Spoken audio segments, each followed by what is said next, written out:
What's up, guys? It's your girl Champ, and today I am giving you yellow fantasy, yellow versus brown skin, all that goodness.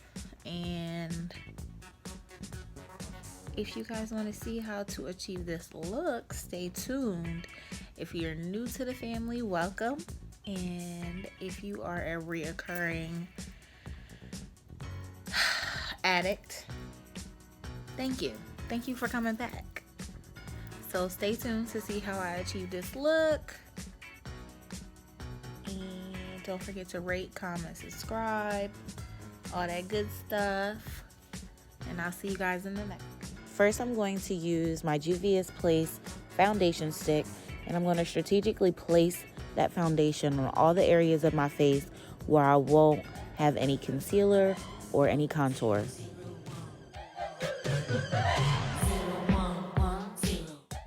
With my ColourPop Cosmetics concealer, I'm going to take the shade 48 and place that on all the points of my face where I want to attract light.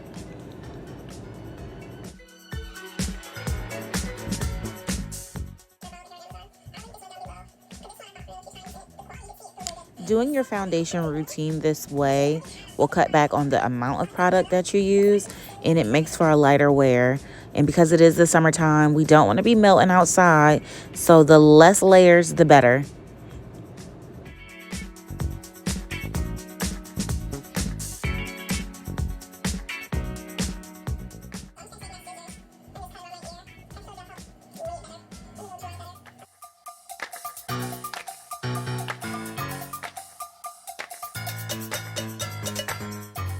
Now that we are looking good and crazy, it is time to contour.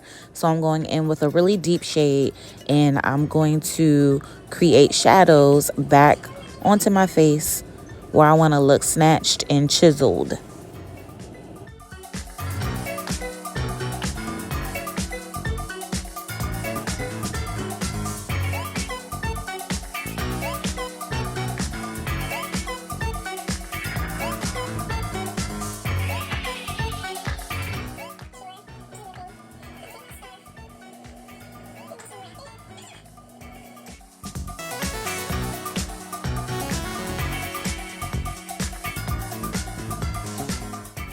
After all of the major placement, I'm going back in with my foundation and just filling out any gaps. And because the product does dry down fairly quickly, I'm going to take my St. Ives refreshing mist and I'm going to spray my face before I blend.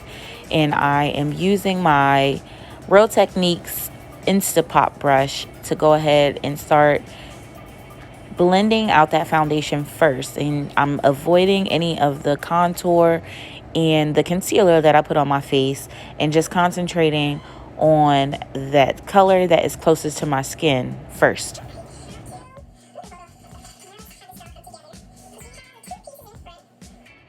Next, I'm going to angle my brush just slightly upwards so that the bottom of the brush is hitting where I want to blend, and I'm blending out my contour.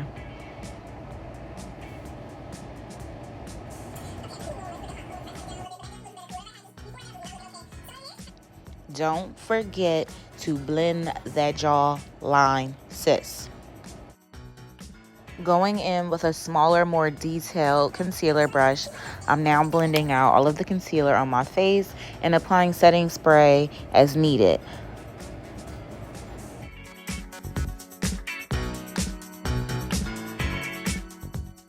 When blending, you want to make sure that you are patting your brush instead of rubbing. You want to create a more airbrush look and make it more natural looking, and you do so by bouncing your brush lightly on your face until the blend is seamless. And you can go ahead and go back and forth with your foundation brush just to make sure there aren't any harsh lines.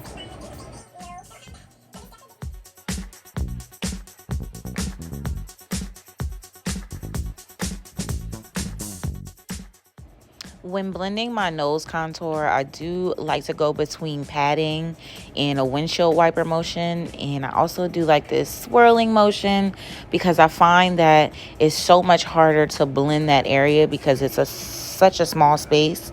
So take your time when blending out your nose contour. Going in with my Absolute New York brow pencil, I'm going to start filling in my brows by first underlining the shape of my brow and combing my brow hairs. And I'm going to do the same thing on top and brush downward.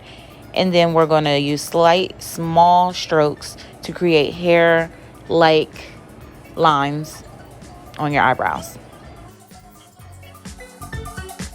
Using a tiny amount of concealer, I'm just cleaning up my brows a little bit. This video was made while in quarantine, so sis, my brows were a little raggedy, but bear with me. The concealer always does the trick.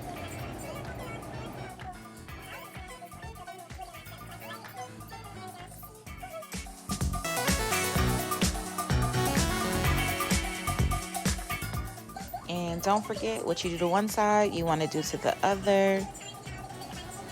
And when it comes to brows, we are going for sisters, not necessarily twins. Using a damp beauty blender sponge and my Sacha Buttercup setting powder, I am just going ahead and setting all of the places on my face where I place concealer.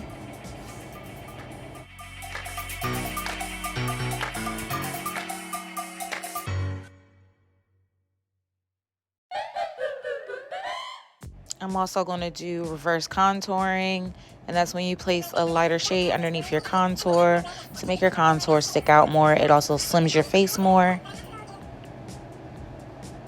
And then I'm going back in with my brush that I used to blend my concealer first and just swirling and patting that product into my skin.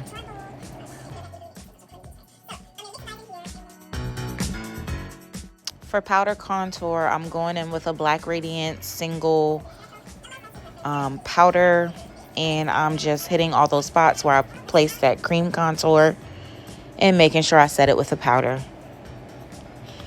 And once that's finished, I'm going in with my Alamar Cosmetics Blush Trio and putting that blush right on top of those areas where I contoured. Using the Juvia's Place Zulu palette, my tried and true, I'm going in with the bright yellow shade and I'm packing it onto my lid first.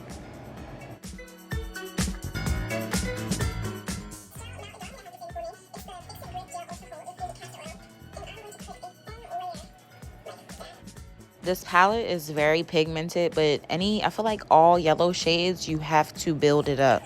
And I love that it is buildable, but it does require some work. So I'm just continuing to pat it on. And then I'm going to go in with the orange shade and just blend it at the crease so that we don't have any harsh lines. We want to create a gradient effect so that it's seamless.